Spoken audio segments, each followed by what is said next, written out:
Namaste. Hello, everyone. I'm Dr. Vijay Tiwari, one of the attending physicians at the Permanente Medical Group, popularly known as Kaiser Permanente. I have a pleasure today to meet Dr. Girish Nair, who is the director and one of the initial founders of Dharmikam Ashram at Trivandrum in Kerala.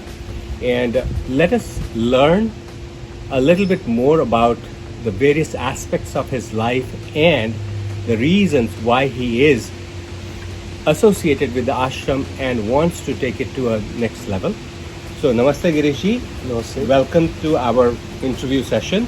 And could you please tell us about yourself? Girish Nair. I'm one of the directors of the Dharmikam Ashram, which was originally founded in 1983 by my father, late Guru Balachandran Nair.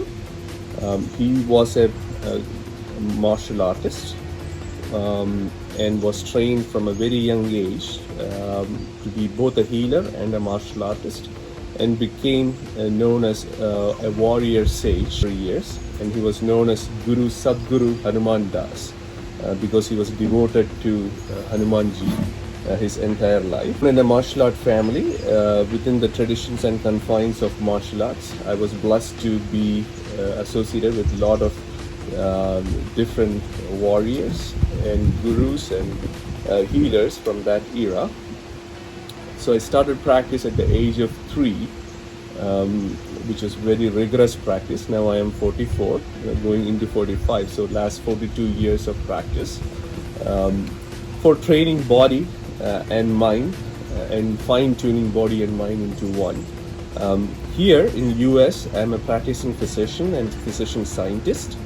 I am a pulmonologist by training and critical care specialist, but also do a lot of very novel imaging biomarker research in advanced lung diseases. Amazing, amazing. What a path.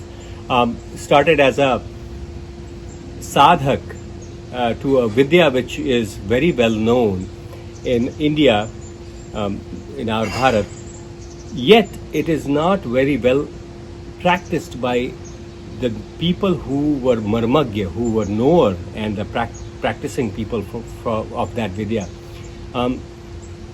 Why is this Kalaripayat so important for one to learn, and what impact does it have in your life? You can always relate to your own experiences, right?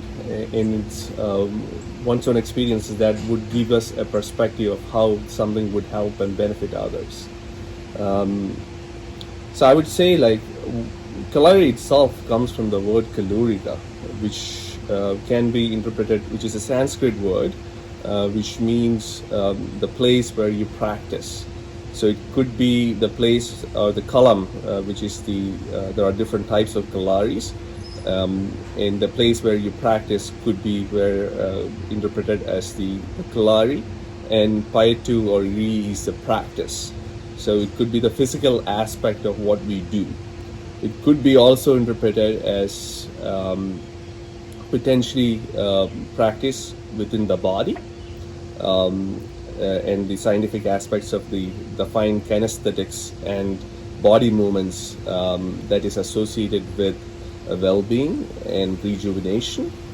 And thirdly, and most importantly, it's a mind and practice of prana and yoga and meditation that is very much associated and intertwined with the whole practice. So it's always said a fine warrior will have his body tuned into ice, so which also could mean like he's aware of his he's self-aware and he's aware of his surroundings, and most importantly, one of the most important aspect of training that we teach everyone from the get-go as they get initiated in Kalari training would be to stay away from things that you don't think would be good for yourself.